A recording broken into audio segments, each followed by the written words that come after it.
ألم تر إلى الملأ من بني إسرائيل من بعد موسى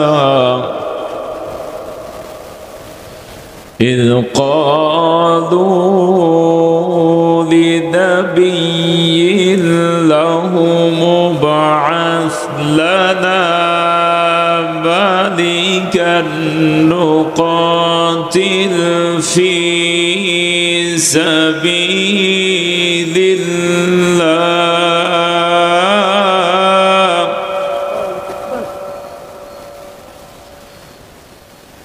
قال هل عصيتم إن كتب عليكم القتال ألا تقاتلوا قالوا وما لنا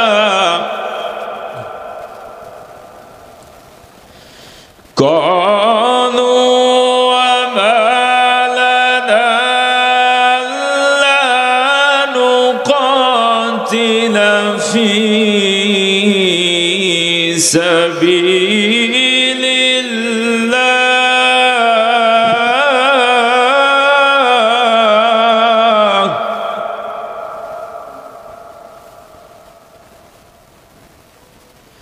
وقد أخرجنا من ديارنا وأبنائنا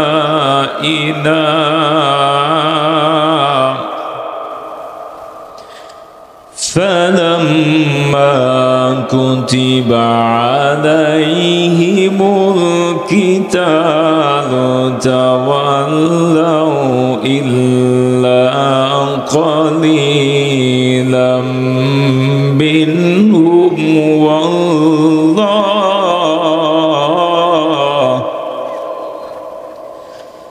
والله عليم بالظالمين صدق الله العظيم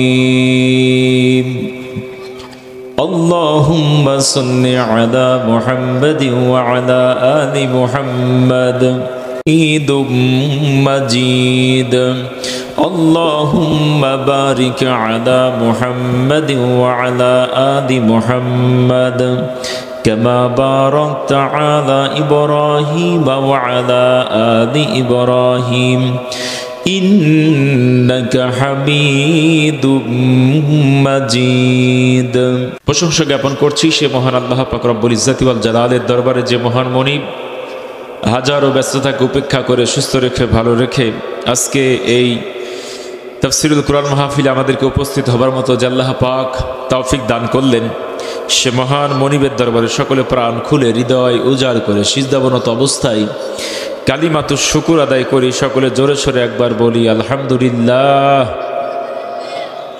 রব্বানা লাকাল হামদ হামদান কাসীরান তাইয়্যিবান মুবারাকান ফীহি দরুদ ও তাসলিম অবশ্যিত হোক বিশ্ব মানবতার মুক্তির দূত বিশ্ব নেতা আপনার নেতা আমার নেতা দো জাহানের নেতা জনাবে মুহাম্মদুর রাসূলুল্লাহ সকলে বলি সাল্লাল্লাহু আলাইহি ওয়াসাল্লাম সম্মানিত উপস্থিতি আজকে যেহেতু সময় কম ভূমিকা ছাড়াই আমি আলোচনা শুরু করব ইনশাআল্লাহ সূরাতুল বাকারা জোরে বলেন কোন সূরা সূরাতুল বাকারার 246 নম্বর আয়াত আমি আপনাদের মাঝে তেলাওয়াত করেছি সূরাতুল বাকারা কোরআন শরীফের সবচেয়ে ছোট সূরা ঠিক কি না ঠিক কোরআন শরীফের সবচেয়ে বড় সূরা আচ্ছা বলেন তো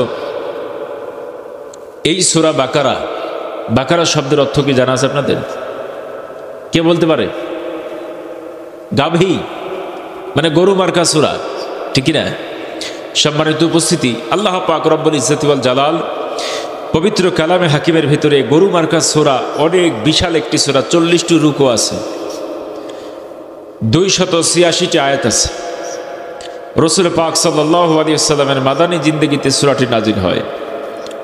রাসূল পাক সাল্লাল্লাহু আলাইহি ওয়াসাল্লাম বললেন, শোনো সাহাবারা, যদি কোনো ব্যক্তি সূরাতুল বাকারা প্রথম 4টি আয়াত পাঠ করবে এবং 255 নম্বর আয়াত আয়াতুল কুরসি, আয়াতুল কুরসির পরে আরো 2টি আয়াত লা ইকরাহা ফিদ্দিন ক্বাদ তাবায়্যানা রুশদু, এরপরে আল্লাহু ওয়ালিয়ুল্লাযিনা আমানু, এরপরে জুলকিফল আলাইহিস সালাতু ওয়াস সালাম, তারপরে যিনি দায়িত্ব পালন করেছেন হিজকিল, শেষ 8ম নাম্বার যিনি পয়গম্বর তিনি হচ্ছেন শামউইল আলাইহিস সালাতু ওয়াস সালাম।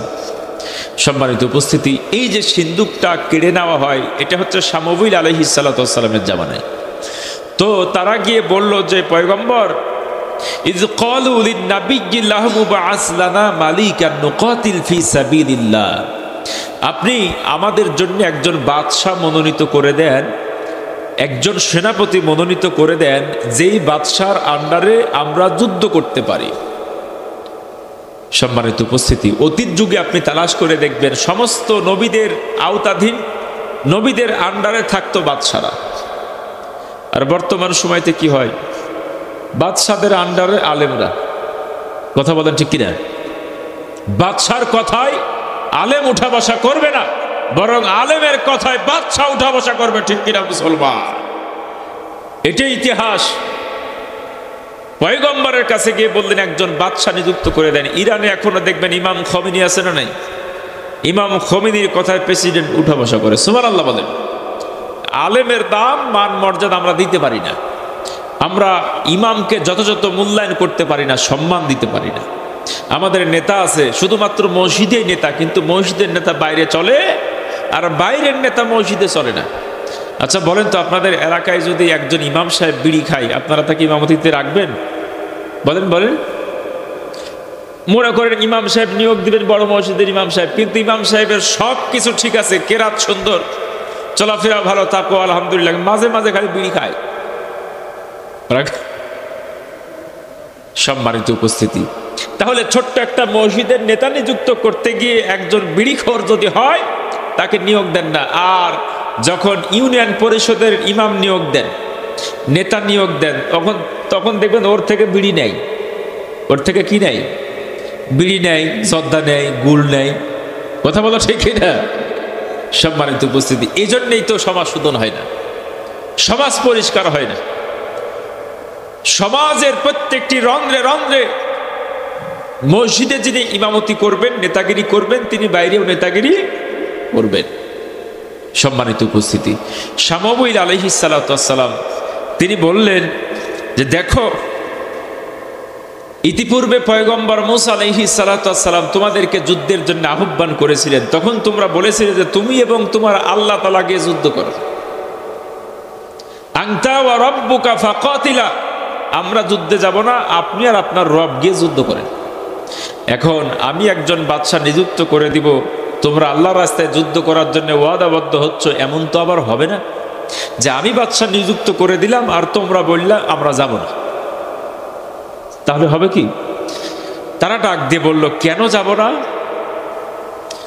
ক্বালু ওয়া মা লানা আল্লা নুকাতিলা ফি সাবিলিল্লাহি ওয়া ক্বাদ উখরিজনা মিন দিয়ারিনা ওয়া আবনাইনা।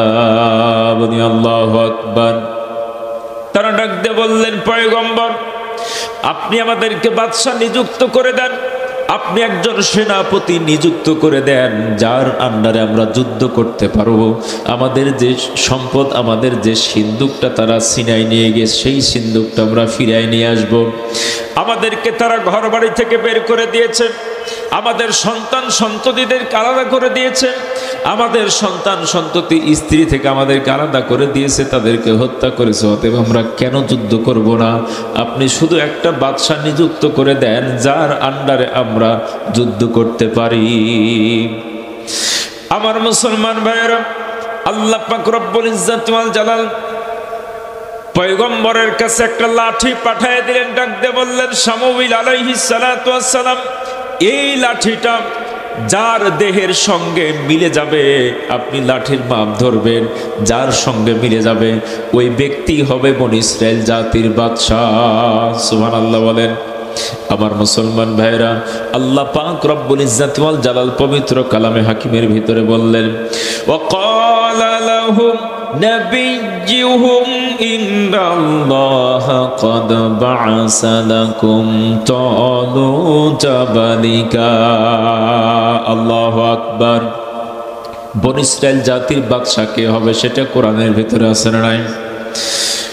তালুতের কথা আল্লাহ পাক ডাক দিয়ে বললেন, তৎকালীন সময়তে তালুত তিনি মেষ চড়াইতেন, রাখালের কাজ করতেন। এই রাখালের কাজ করতে গিয়ে হঠাৎ করে একটা মেষ হারিয়ে গেল। মনিবের কাছে তিনি যতগুলো মেষ নিয়ে চরণভূমিতে গিয়েছিলেন, পক্ষান্তরে গুনতে গিয়ে মেষ শর্ট পড়ে গেল একটা। মালিক ডাক দিয়ে বলল, তালুত যতক্ষণ পর্যন্ত তুমি আমাকে হারিয়ে যাওয়া মেষ না ফিরিয়ে দিবে ততক্ষণ পর্যন্ত আমি তোমারে ছেড়ে দেব না। আমি তোমার বিরুদ্ধে মামলা দায়ের করব বাদশার দরবারে, পয়গম্বরের দরবারে। আমার মুসলমান ভাইরা, তালুত এবার বিপদে পড়ে গেল। বিপদে পড়ে শামুবিল আলাইহিস সালাতু ওয়াস সালামের কাছে গিয়ে হাজির হয়ে যায়। ডাক দিয়ে বললেন, পয়গম্বর আমি গরিব মানুষ, আমার টাকা নাই পয়সা নাই, আমি তো রাখালের কাজ করি। হঠাৎ করে একটা মেষ হারিয়ে গেল, এখন আমার মনিব আমার থেকে জরিমানা নেবে, এখন কি করতে পারি? আমার মুসলমান ভাইরা, এই দিকে পয়গম্বরের হাতে লাঠি আছে না নাই? তালুতে এত সুন্দর বডি স্ট্রাকচার ছিল, জ্ঞান গরিমা ছিল, লাঠি দিয়ে যখন তাকে বাম ধরলো, একদম আল্লাহ তাআলা যেইভাবে বাম দিয়েছেন লাঠির সঙ্গে পুরোপুরি মিলে যায়। আল্লাহু আকবার। আমার মুসলমান ভাইয়েরা, লাঠির সঙ্গে যখন পুরোপুরি মিলে গেল, আল্লাহ তাআলা ডাক দিয়ে বললেন, তালুতা মালিকা, বনী ইসরাইল জাতির জন্য আমি তালুতকে বাদশা নিযুক্ত করলাম। বনী ইসরাইল জাতির সামনে যখন শামুবিল আলাইহিস সালাতু ওয়াস সালাম ডাক দিয়ে বললেন, তোমরা আমার কাছ থেকে বাদশা চেয়েছো, আর তোমাদের জন্য আল্লাহ তাআলা বাদশা নিযুক্ত করেছেন তালুতকে। বলি মারহাবা। তারা ডাক দিয়ে বললে, এটা কেমন কথা, এইটা কি করে হয়? ক্বালু আন্না ইয়াকুনু লাহুল মুলকু আলাইনা ওয়া নাহনু আহাক্কু বিল মুলকি মিনহু ওয়া লাম ইউতা সাআতাম মিনাল মাল। বলি আল্লাহু আকবার। তারা ডাক দিয়ে বলল, তালুতের টাকা নাই, পয়সা নাই, ধন নাই, সম্পদ নাই, তার চাইতে আমরাই উপযুক্ত। আমাদের টাকা আছে, পয়সা আছে, ধন সম্পদ আছে, অতএব আমরাই তো বাদশাহ হওয়ার জন্য বেশি উপযুক্ত। অতএব তালুত কিভাবে বাদশাহ হয়? তার টাকা নাই, পয়সা নাই, এবং তিনি একজন রাখাল মানুষ। আমার মুসলমান ভাইরা, বাদশাহ নিযুক্ত করেন কে? বাদশাহী দেন কে?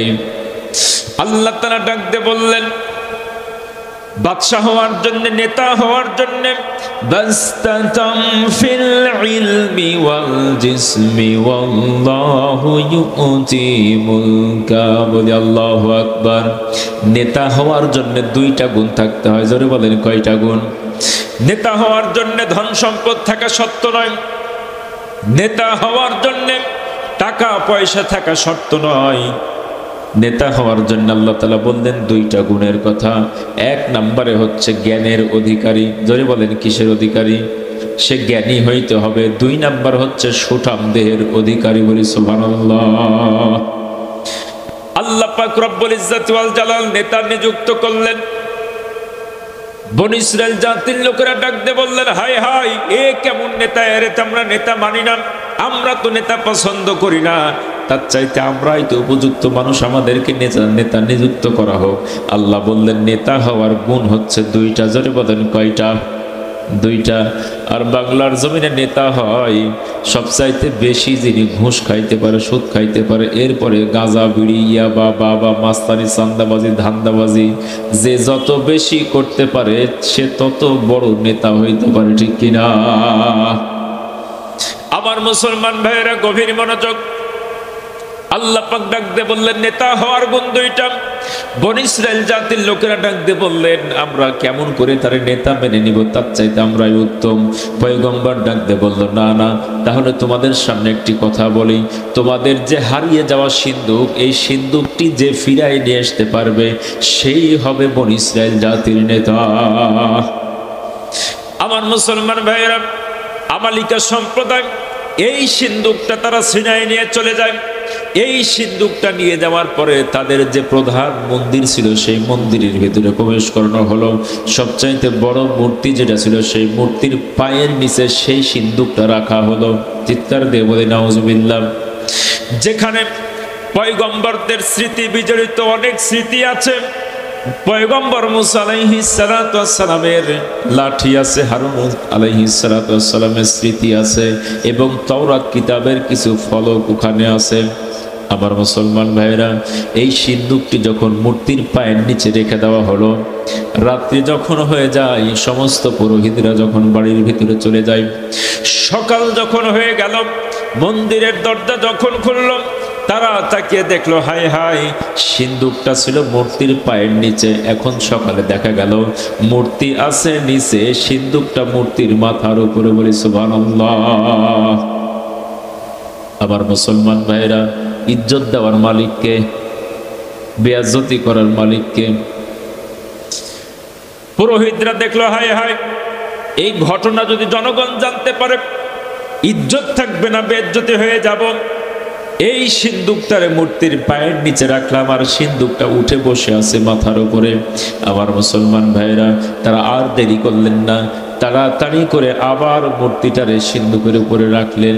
এরপরে পেরেক মেরে দিলেন শক্ত করে, যেন লড়াচড়া করতে না পারে। রাত্রি যখন গভীর হয়ে গেল, সমস্ত পুরোহিতরা যখন বাড়ির ভিতরে চলে যায়, সকাল যখন হয়ে গেল, আবার যখন তারা মন্দিরের ভিতরে প্রবেশ করলো, তারা তাকিয়ে দেখলো, হাই হাই, মূর্তি পড়ে আছে মূর্তির জায়গায়, হাত পা ভেঙে চুরের টুকরা টুকরা অবস্থা, আর সিন্দুকটা আবারও মূর্তির গায়ের উপরে চড়েছে। বলে সুবহানাল্লাহ, আল্লাহু আকবার। আমার মুসলমান ভাইরা, আল্লাহ পাকের নিদর্শন, সিন্দুককে তারা অপমান করতে চাইল, আর আল্লাহ তাআলা হাত পা ভেঙে দিল। কথা বলো ঠিক কিনা? আমার মুসলমান ভাইরা, গভীর মনোযোগ।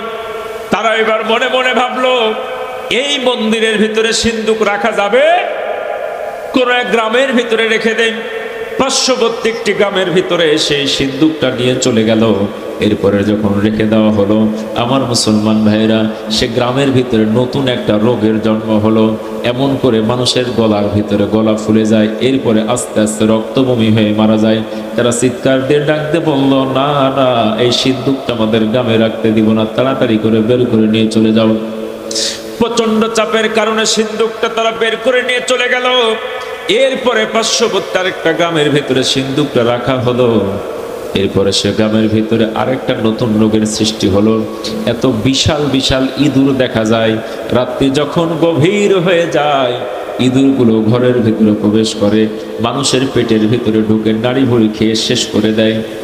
আমার মুসলমান ভাইরা, গোটা গ্রামবাসী একত্রিত হয়ে ডাক দিয়ে বলল, তাড়াতাড়ি করে সিন্দুক বের করো, আমাদের গ্রামের ভিতরে সিন্দুক রাখতে দেব না।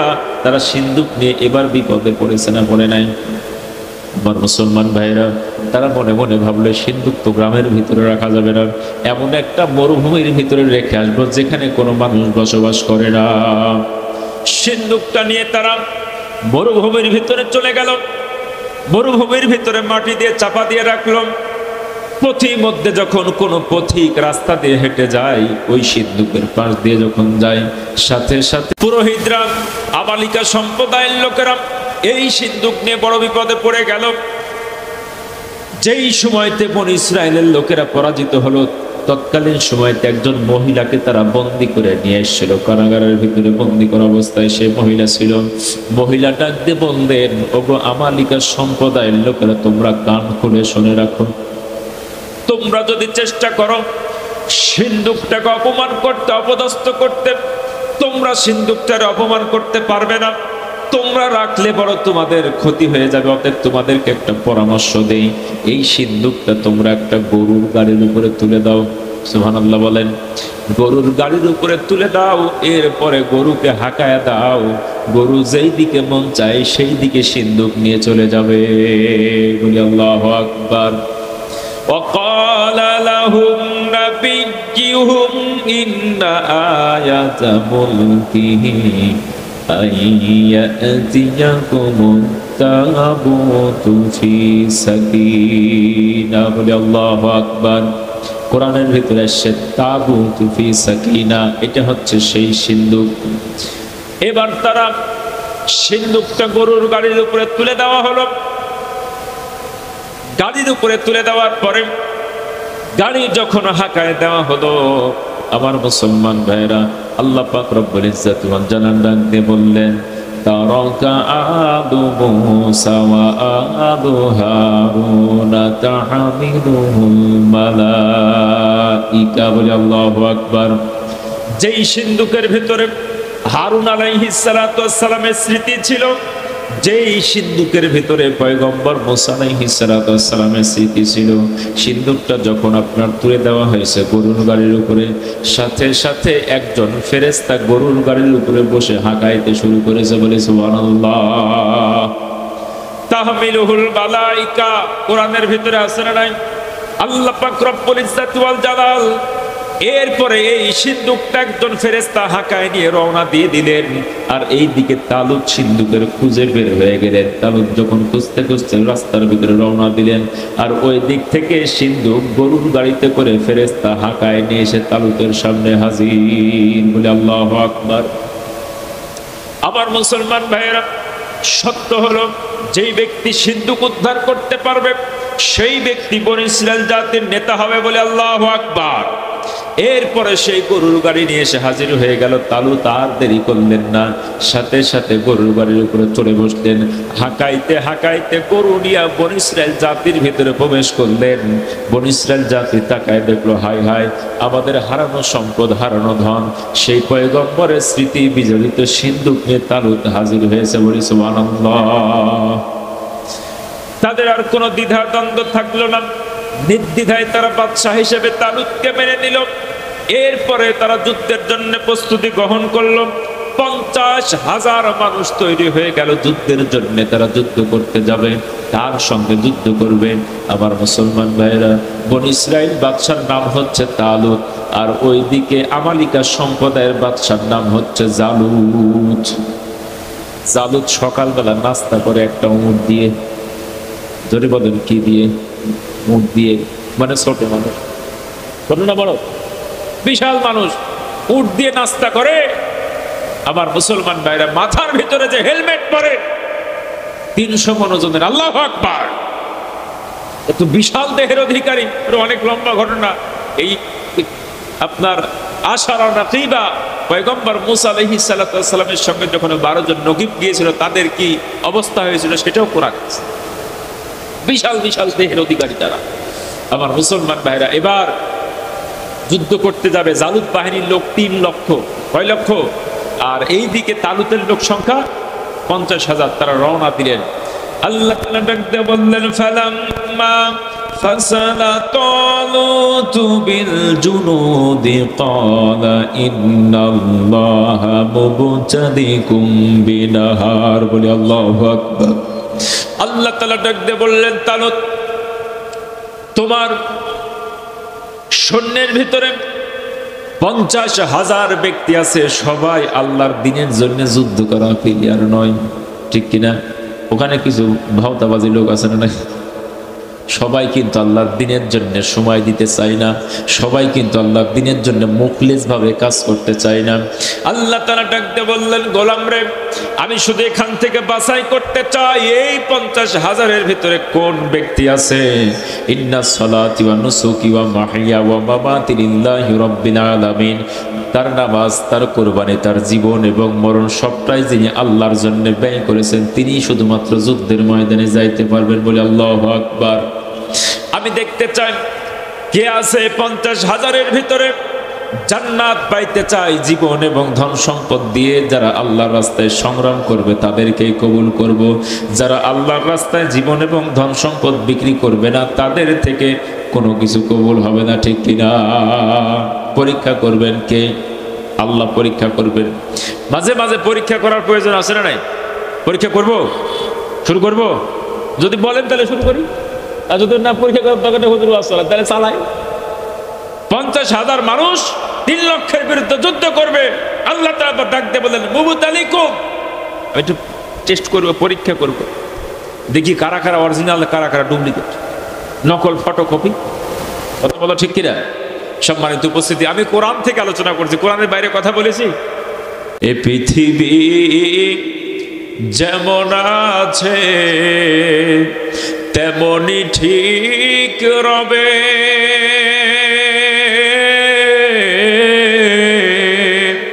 সুন্দর পৃথিবী ছেড়ে একদিন চলে যেতে হবে রে মন, চলে যেতে হবে। হোক না যতই মহাজ্ঞানী রাজা জমিদার, থাকুক যতই বাড়ি গাড়ি দামি অলংকার, সেদিন থাকবে না আর কোনো অধিকার, বিষয় আশয় ভবে সুন্দর পৃথিবী ছেড়ে একদিন চলে যেতে হবে রে মন, চলে যেতে হবে। আল্লাহু আকবার। তোমাদের এখানে কয়জন ইমানদার পাকাপুক্ত আছে? এটা পরীক্ষা করেই তবে যুদ্ধের ময়দানে নিয়ে যাবে। 50,000 সৈন্য যখন রওনা দিলেন, তখন সামনে যখন নদী পড়লো, তালুত ডাক দিয়ে বললো, দেখো তোমরা পানি পান করতে পারবে না, এখান থেকে পানি পান করলে ফালাইসা মিনি, সে আমাদের দলভুক্ত নয়, বাদ পড়বে। এখন তারা শক্তপোক্ত ভাবে নদীতে ঝাঁপ দিল, কিন্তু নদীর পানি এতই ঠান্ডা, আহারে এতই ঠান্ডা, খাইতে খাইতে পটলা মাছের মতো হয়ে গেল অনেকে। সুবহানাল্লাহ বলে 50,000 মানুষ রওনা দিল, পানি খাইতে খাইতে খাইতে একদম পটলা মাছের মতো, কেউ অর্ধেকটা যায় আবার ফিরে চলে আসে ভাসতে ভাসতে। শেষ পর্যন্ত যখন তারা পার হয়ে গেল, নদী পার হলো, নদী পার হয়ে এবার সৈন্য গণতে শুরু করলো। সৈন্য গণে দেখে 50,000 সৈন্য। হাই হাই, এটি হইল সৈন্য মাত্র 313 জন। কয়জন? 313 জন। বাকি সব পানি খেয়ে ওই পার চলে গেল। সম্মানিত উপস্থিতি, এখন তারা কি বলছে মনোযোগ দেন। আলতাফ হোসেন নগদ 500 টাকা দর্শন পাড়া থেকে মাহফিলের জন্য আল্লাহ ধনে মালে বরকত দান করুক, হায়াতে তৈয়বা দান করুক, মনের নেক মাকসুদ পূর্ণ করুন, সকলে বলি আমিন। এখন এই 313 জন মনে মনে ভাবে, হাই হাই, আমরা কি যুদ্ধ করবো না ঘুরে যাব? লোক তো নাই। ছিল কতজন? 50,000। আর থাকলো কয়জন? 313 জন। কঠিন পরীক্ষা দেওয়া হলো। সম্মানিত উপস্থিতি, ওই দিকে জালুদ বাদশাহ, জালুদ বাদশার সৈন্য কয়জন? 3 লক্ষ। এই 3 লক্ষ সৈন্যের বিরুদ্ধে 313 জন যুদ্ধ করা সম্ভব? আমার মুসলমান ভাইরা, এখন তারা মনে মনে ভাবে কি যুদ্ধ করব না ফিরে যাব? আমার মুসলমান ভাইরা, বাদশা ডাক দিয়ে বললেন, কাম মিন ফিয়াতিন কলিলাতিন গালাবাত ফিয়াতান কাসীরাতান বিইذনিল্লাহ।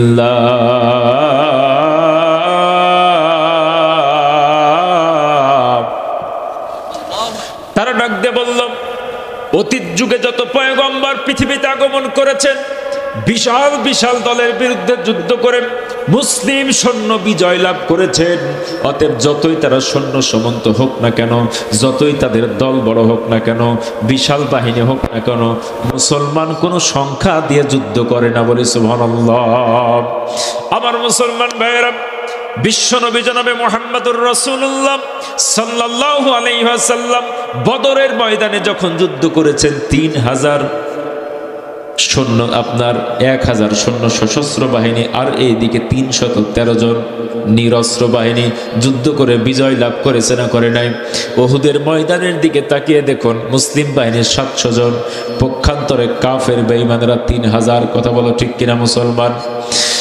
আপনি 5ম হিজরি সনের খন্দকের যুদ্ধের দিকে তাকিয়ে দেখুন, 3000 সৈন্য নিয়ে বিশ্ব নবী 10,000-এর বিরুদ্ধে যুদ্ধ করলেন, বিজয় লাভ করলেন। শুধু তাই নয় আমার মুসলমান ভাইরা, এরপরে মোতার যুদ্ধের দিকে তাকিয়ে দেখুন, মাত্র 3000 বিশ্ব নবীর সৈন্য আর রোমান সৈন্য অস্ত্রে শস্ত্রে সজ্জিত বাহিনী 1 লক্ষ সৈন্যের বিরুদ্ধে যুদ্ধ করেছে না করে নাই? আমার মুসলমান ভাইরা, তারা ডাক দিয়ে বললেন, আমরাও ফিরে যাব না, হয়তো আল্লাহর জমিন আল্লাহর দিন বাস্তবায়ন করব, আর না হয় শহীদ হয়ে যাব। আমার মুসলমান ভাইরা, তারা ডাক দিয়ে বললেন, কামিং ফিয়াতিন কলিলাতিন গলাবাত ফিয়াতান কাসীরাতান বিইজনিল্লাহ। আল্লাহ যদি চায় বড় বড় দলের বিরুদ্ধে ছোট্ট ছোট্ট দলকেও বিজয় দেওয়ার ক্ষমতা আল্লাহর আছে না নাই? আমার মুসলমান ভাইরা, শত্রু যত বড় আল্লাহর অস্ত্র তত ছোট। এই পৃথিবীর বাদশা নমরুদ একচ্ছত্র ক্ষমতার মালিক, ইলাল মাশরিকি ওয়াল মাগরিব, গোটা বিশ্ব যিনি শাসন করেছেন, আল্লাহ দ্রোহিতা করেছেন, আলেমদের সঙ্গে খারাপ ব্যবহার করেছেন, পয়গম্বরের সাথে খারাপ ব্যবহার করেছেন। আল্লাহ পাক রব্বুল ইজ্জাতি ওয়াল জালাল সাদা মাটা মশা দিয়ে তার পৃথিবী থেকে বিদায় করেছে, ঠিক কিনা? ফেরাউনের ক্ষমতার বাহাদুরি, সাদামাটা পানি দিয়ে তার পৃথিবী মাছ থেকে বিদায় করে দিল। আবু জেহেল মক্কার একচ্ছত্র ক্ষমতার মালিক, বিশাল বাদশাহ, তাকে 11 বছর এবং 13 বছরের ছোট্ট ছোট্ট 2টা পোলা পিটাইয়া, বুখারীর বর্ণনা, হাত্তা বাড়ি যাও এমন মার দিয়েছেন, খেজুরের ডাল দিয়ে পিটাইতে পিটাইতে একদম ফ্রিজ মার্কা বরফের মতো ঠান্ডা করেছে না করে নাই? আল্লাহ শত্রু যত বড়, আল্লাহর অস্ত্র তত ছোট। আল্লাহ পাক রব্বুল ইজ্জাতি ওয়াল জালাল যারা আল্লাহ দ্রোহিতা করবেন তাদেরকে শাস্তি স্বরূপ আপনার আবু জেহেলকে ছোট্ট ছোট্ট বাচ্চা পিটালো। আমার মুসলমান ভাইয়েরা, বাংলার সবুজ ভূখণ্ডেও তারা ওপর থেকে নিচ পর্যন্ত সব জায়গা দখল করেছিল। তারা প্রত্যেকটি জায়গা দখল করে মনে করেছিল আমাদেরকে আর হটতে হবে না বুঝি। আল্লাহ পাক রব্বুল ইজ্জাতি ওয়াল জালাল গোটা বাংলাদেশের মানুষকে দেখায় দিলেন, বড় বড় দল যখন পরাজয় বরণ করলেন, বাংলার ছোট্ট ছোট্ট ক্লাস 9-এর ছাত্র, 8-এর ছাত্র এমন দুর্বার আন্দোলন শুরু করলেন, জালেম মামু বাড়ি দিল্লি গিয়ে পালাইতে বাধ্য হলো, ঠিক কিনা? আল্লাহু আকবার! কোরআনের ভিতরে সব শিক্ষা আছে না নাই? অতএব প্রত্যেকটি জালেমকে কোরআন থেকে শিক্ষা গ্রহণ করতে হবে, ঠিক কিনা মুসলমান? কোরআনের ভিতরে সমস্ত শিক্ষা আছে। কোরআনের শিক্ষা ভুলে যাবেন, মুখ থুবড়ে পড়বেন জমি। ইসলাম এসেছে বিজয় হওয়ার জন্য, বিজয় করার জন্য। ওয়াল্লাযী আরসালা রাসূলাহু বিল হুদা ওয়া দীনিল হক। বিশ্বনবী আগমন করেছেন বিজয় করার জন্য, পরাজয় করার জন্য নবী আগমন করেন নাই। ইসলামের সাথে থাকবেন, বিজয় হবে। আর ইসলাম বাদ দিয়ে ভিন্ন আন্দোলন করবেন, আপনি হেরে যাবেন, হারিয়ে। কথা বলা ঠিক কিনা? আমার মুসলমান ভাইরা, কোথাও জায়গা হবে না, দুনিয়ার কোথাও জায়গা পাওয়া যাবে না। এই জন্য আমরা কোরআনের সাথে আছি ইনশাআল্লাহ। তারা এবার রওনা দিল যুদ্ধ করার জন্য। 3 লক্ষ জালুদ বাহিনীর সাথে যুদ্ধ হবে। এখন জালুদ বাহিনীর লোক তারা এসে দেখে মাত্র 313 জন। এখন জালুদ তো বিশাল দেহের অধিকারী, সকালবেলা নাস্তা করে উট দিয়ে, গোটা একটা উট খায়। 3 লক্ষ সৈন্য বলল, স্যার আমাদের তো যুদ্ধ করার প্রয়োজন নেই, আসছে মাত্র 313 জন, আপনি যাবেন একাই গিয়ে 313 জনকে হত্যা করে তারপরে না আসে নাস্তা খাবেন। তো তিনি রাজি হলো, ঠিক আছে এই 313 জনকে হত্যা করব, দিয়ে ফিরে এসে নাস্তা খাবো, তোমরা ঘুমাও। কি করো? ঘুমাও। তালুত বাদশাহ ডাক দিয়ে বলল, কে আছো? আমার বাহিনীর ভেতরে এই জালুদ বাদশার সঙ্গে মোকাবিলা করবে একজন বের হও। কে আছো? আমি আমার রাজ্যের অর্ধেকটা তার নামে লিখে দিব এবং আমার কন্যার সাথে তার বিবাহ দেব। একজনও রাজি হয় না। কেউ ভয়ে, বিশাল বড় দেহের অধিকারী, কে গিয়ে মরবে, কেউ রাজি হয় না। শেষ পর্যন্ত আল্লাহ পাক রব্বুল ইজ্জাতি ওয়াল জালাল পয়গম্বর শামউইল আলাইহিস সালাতু ওয়াস সালাম তৎকালীন পয়গম্বর, তালুত বাদশা গিয়ে বলল, দেখো কেউ তো রাজি হয় না, কে যুদ্ধ করবে? তাফসীরের ভিতরে আসছে আল্লাহ পাক রব্বুল ইজ্জাতি ওয়াল জালাল ফেরেশতার মাধ্যমে একটা লোহার চুল্লি পাঠায় দিলেন, একটা কড়াই, কিছু তেল। ডাক দিয়ে বললেন, এই 313 জন সৈন্যের ভিতরে মাথার উপরে রেখে দাও চুল্লি এবং তেল, যার মাথাতে টকবক টকবক করে ফুটতে শুরু করবে তেল, ওই ব্যক্তি জালুতের সঙ্গে যুদ্ধ করবে। 313 জনের মাথার উপরে দেওয়া হলো, কারো মাথায় তেল ফুটে না, ব্যাপার কি? শেষ পর্যন্ত পয়গম্বরকে ডাক দিয়ে বললেন, না কারো মাথায় তো তেল ফুটে না, এখন কি করা যাবে? শেষ পর্যন্ত বললো, এখানে একজন ব্যক্তি আছে, নাম হচ্ছে ঈসা, তার সন্তান আছে এখানে, তার সন্তানদের মাথায় রাখো, ওর সন্তানের মাথায় ফুটবে। তার 12টি সন্তান ছিলেন ঈসা, মোট 13টি সন্তান, 12টি সন্তান যুদ্ধের ময়দানে ছিলেন, একদম চিরনির দাঁতের মতো এক চরুষ সন্তান, একই সাইজ। এই 12 জনের মাথার উপরে যখন তেল দেওয়া হলো, চুল্লি দেওয়া হলো, না কারো মাথায় ফোটে না, ব্যাপার কি? আল্লাহ তাআলা বললেন, ঈসা আর সন্তানের মাথায় তেল ফুটবে, ফোটে না তো। জিজ্ঞেস করলো, ব্যাপার, তোমার আরো কোনো সন্তান আছে নাকি? তো বললো, না আমার কোনো সন্তান নাই, এখানে সবটাই আছে। তুমি মিথ্যা কথা বলো, আল্লাহ বলেছে তোমার সন্তান আছে, তুমি বলো নাই। শেষ পর্যন্ত তিনি বললেন যে আছে একটা ছোট বাচ্চা বাড়িতে আছে। ছোট বাচ্চা কোথায় আছে? বাসাতে আছে। নাম কি? নাম হচ্ছে দাউদ আলাইহিস সালাতু ওয়াস সালাম। সুবহানাল্লাহ বলেন। ছোট বাচ্চা বাড়িতে নাম কি? দাউদ আলাইহিস সালাতু ওয়াস সালাম। ওর পয়গম্বরকে ডাক দিয়ে বললেন যে আমাকে সাথে নাও, কাজে দিবে। উনি 3টা পাথর তুলে নিয়েছে। সুবহানাল্লাহ বলেন। তুলে নিয়ে চলে এসছে। এবার দাউদ আলাইহিস সালাতু ওয়াস সালামকে যুদ্ধের জন্য প্রস্তুতি গ্রহণ করা হলো, মাথায় লোহার হেলমেট আর দেহের ভিতরে লোহার পোশাক পরায় দেওয়া হলো, জালুতের সঙ্গে যুদ্ধ করবে। এখন দাউদ আলাইহিস সালাতু ওয়াস সালাম বলে, আপনারা যদি মন খারাপ না করেন, আমি তরবারিও নিব না, লোহার হেলমেটও পরবো না, পোশাকও পরবো না, আমি যে আছি এইভাবেই যুদ্ধ করব, আমার অর্ডার দেন। শেষ পর্যন্ত তিনি কিছুই গ্রহণ করলেন না, হাতের ভিতরে বাটুল নিয়ে তিনি রওনা দিলেন। জালুতের সামনে গিয়ে হাজির, জালুতের সামনে গিয়ে হাজির।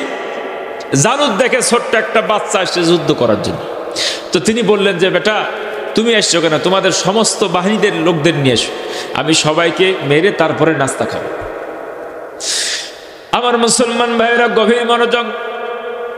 দাউদ আলাইহিস সালাতু ওয়াস সালাম এবং বনী ইসরাইল জাতিরা দোয়া করলেন, রব্বানা আফরিগ আলাইনা সাবরান ওয়া সাব্বিত আকদামানা ওয়ানসুরনা আলাল কওমিল কাফিরিন। বলে আল্লাহু আকবার। তারা দোয়া করলেন, আল্লাহ আমাদেরকে ধৈর্য দেন, ধৈর্যের প্রতি যেন অবিচল থাকতে পারি, এরপরে আমাদেরকে কাফের সম্প্রদায়ের উপরে বিজয় দান করেন। আমার মুসলমান ভাইয়েরা, দাউদ আলাইহিস সালাতু ওয়াস সালাম ছোট্ট বাচ্চা দাঁড়িয়ে গেল জালুতের সামনে। জালুত ডাক দিয়ে বলল, বেটা তুমি ছোট্ট মানুষ, তুমি কি আমার সঙ্গে যুদ্ধ করবে? তালুতকে সাথে করে নিয়ে আসো, তোমার 313 জন সৈন্য নিয়ে আসো, আমি একাই তোমাদের সঙ্গে যুদ্ধ করব।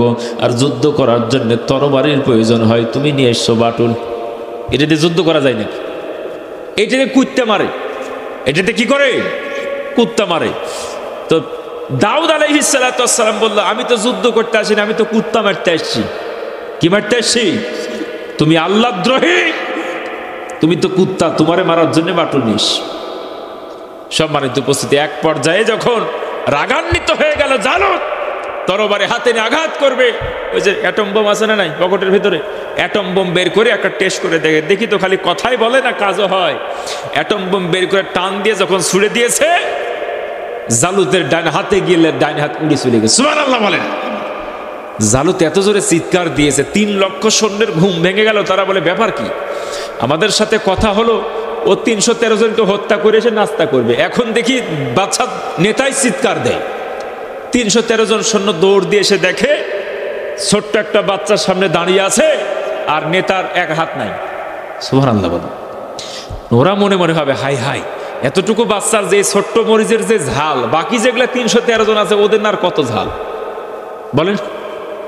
দাউদ আলাইহিস সালাতু ওয়াস সালাম আর দেরি করলেন না, পকেট থেকে আরেকটা বের করে অ্যাটম বোম আরেকটা টেস্ট করলেন, দিলেন ছেড়ে, বাম হাত উড়ে চলে গেল। কার্টুন ছবির মতো দাঁড়ায় আছে বাদশা জালুত। আল্লাহু আকবার। আল্লাহর শত্রু যত বড়, আল্লাহর অস্ত্র তত ছোট।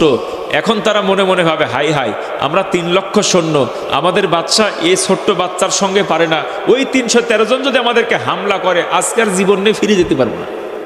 কথা বলেন ঠিক কিনা? এজন্য মুসলমানদের যুদ্ধ জিহাদ করতে সংখ্যার কোনো প্রয়োজন হয় না।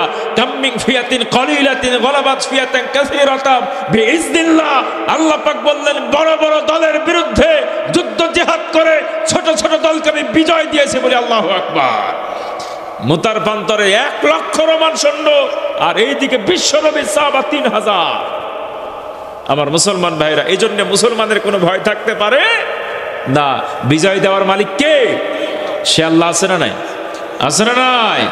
অতএব আল্লাহর কোরআনের জন্য আন্দোলন করতে রাজি আছেন তো ইনশাআল্লাহ? বাংলার সবুজ ভূখণ্ডে যিনি ইসলাম বাস্তবায়ন করার জন্য মাথার ভিতরে যদি কাফনের কাপড় বাঁধতে হয়, আবারও যদি আমাদেরকে জিহাদের ময়দানে নামতে হয়, রাজি আছেন কারা কারা? 2 হাত তুলে আল্লাহরে দেখায়। নারায়ে তাকবীর, লিল্লাহি তাকবীর। আল কোরআনের আলো,